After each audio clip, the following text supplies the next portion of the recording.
rôle peut jouer une commune déjà en matière d'économie circulaire? D'abord, rappeler peut-être qu'un maire fait 40 métiers différents et que c'est encore peut-être le seul politique qui a encore un peu la confiance des citoyens.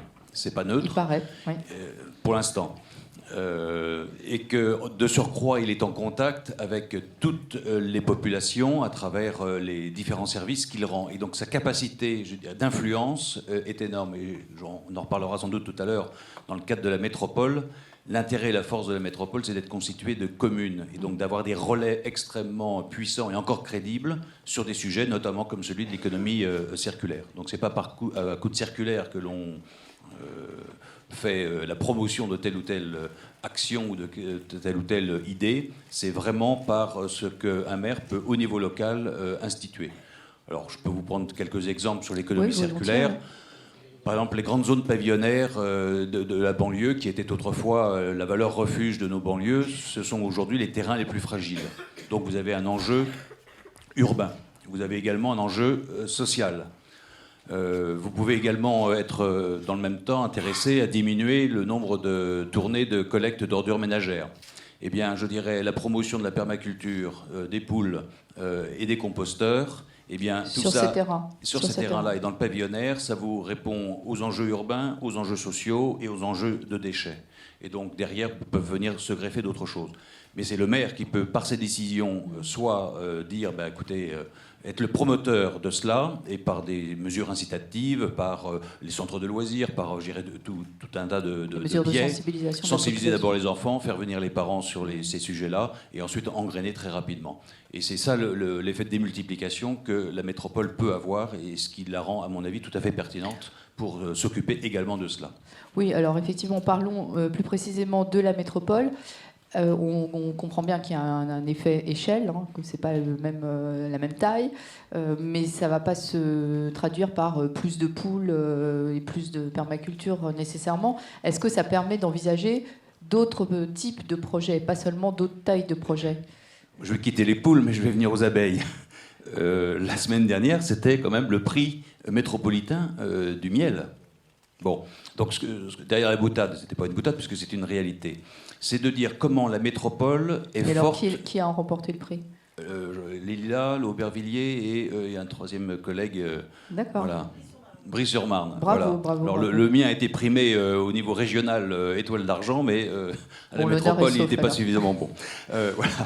Mais ce que je veux dire par là, c'est que vous avez raison, la métropole est à une toute autre échelle.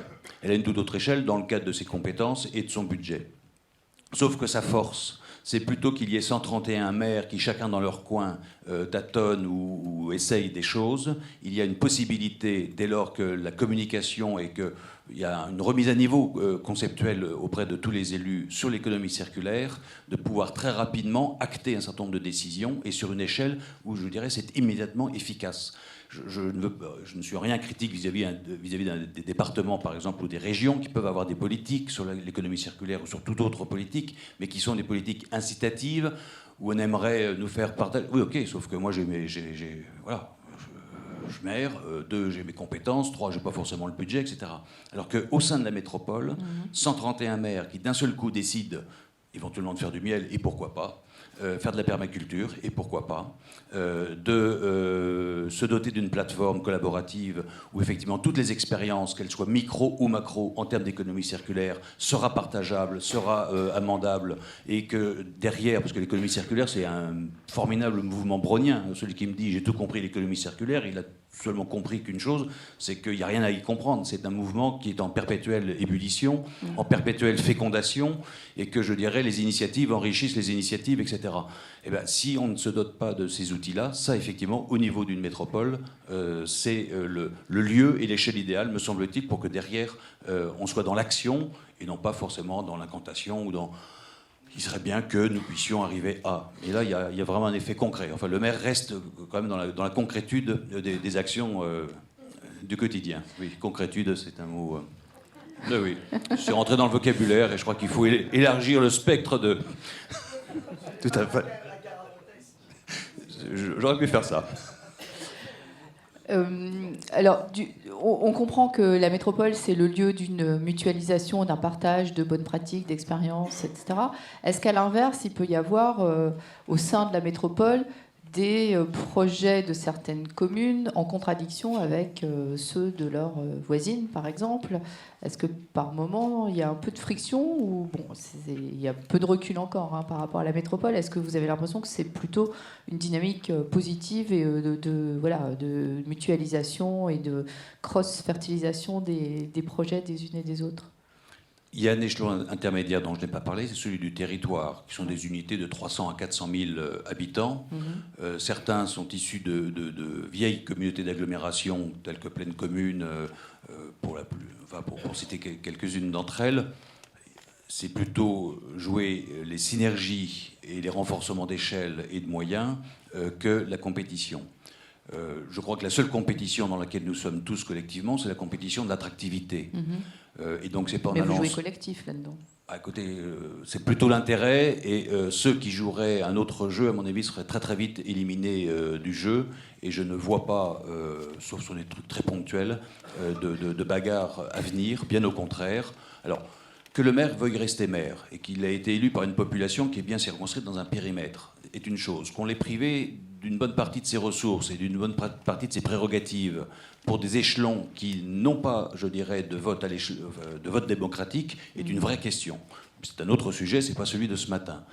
Donc, s'il doit y avoir un conflit, c'est un conflit de légitimité entre celui qui a été élu par une population et ceux qui disposent et des moyens et des budgets qui n'ont pas été élus, et au détriment d'un maire qui dit bah oui, vous m'engueulez là-dessus, monsieur, madame, mais maintenant c'est plus moi qui ai la compétence, elle est là. Ah, c'est plus moi, elle est au territoire, elle est à la métropole, Bon, là il y a un sujet, mais c'est pas le sujet de ce matin. C'est peut-être aussi une phase de transition. On va roder les affaires, on va les roder jusqu'à 2020, on y verra plus clair, j'espère. Bon, revenons à un point plus concret concernant certains projets là qui pour le coup ne deviennent possibles qu'à partir d'une certaine échelle, comme par exemple le recyclage des déchets de chantier.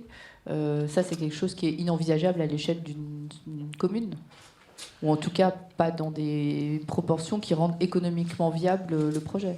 Encore une fois, le maire seul qui déciderait, je souhaite que dans tous mes chantiers, les déchets puissent être recyclés. Si c'est un maire puissant, avec un prix du foncier important, et avec des rentabilités qui sont assurées, il a peut-être quelque chose de se faire entendre.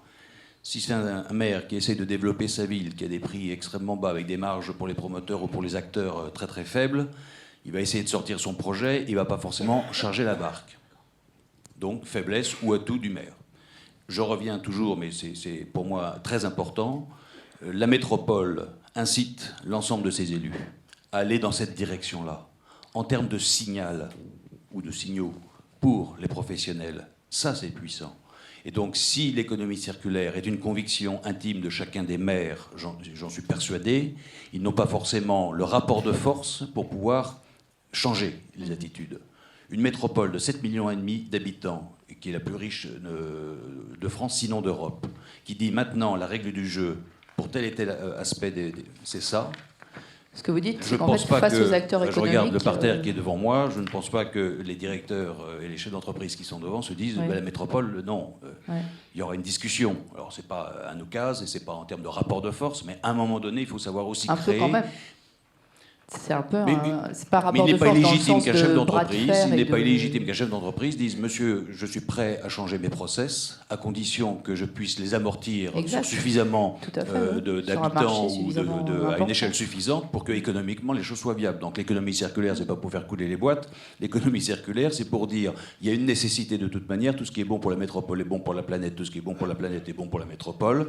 Donc comment on fait au regard d'une réalité locale, et ça, le président François-Michel Lambert tout à l'heure a bien fait d'insister sur l'aspect local et que la manière dont on réfléchit à un endroit n'est pas la même qu'à un autre, et ce n'est pas en contradiction, c'est en complémentarité pour jouer toutes les réalités auxquelles nous sommes confrontés, mais qu'à un moment donné ce soit sur une échelle suffisamment vaste, et c'est en cela que la métropole a, me semble-t-il, un intérêt important, et je crois que François-Michel Lambert, qui a tout à fait accepté l'adhésion de la métropole à l'Institut de l'économie circulaire et où on veut aller assez vite et assez loin, il a bien compris qu'il avait là une unité urbaine et une unité humaine, sociale et politique qui était en capacité, parce que je dirais il y a cette osmose, je dirais sur les 3 échelons, communes, territoire et métropole, à ce qu'on rentre rapidement dans des choses extrêmement concrètes en partenariat avec les personnes qui sont déjà au sein de cet institut. Et là, je pense qu'on va pouvoir faire pour nous, mais également au niveau national, voire international, des pas de géant. En tout cas, c'est mon ambition. Et c'est pour ça que, plus que de m'attarder, c'est pas perdre de temps, mais sur les différents projets, j'essaye de mettre les canaux de décision et de connaissances qui permettront d'aller beaucoup plus vite à partir du foisonnement de projets qui ne manqueront pas de venir. Merci beaucoup pour votre témoignage très, très intéressant.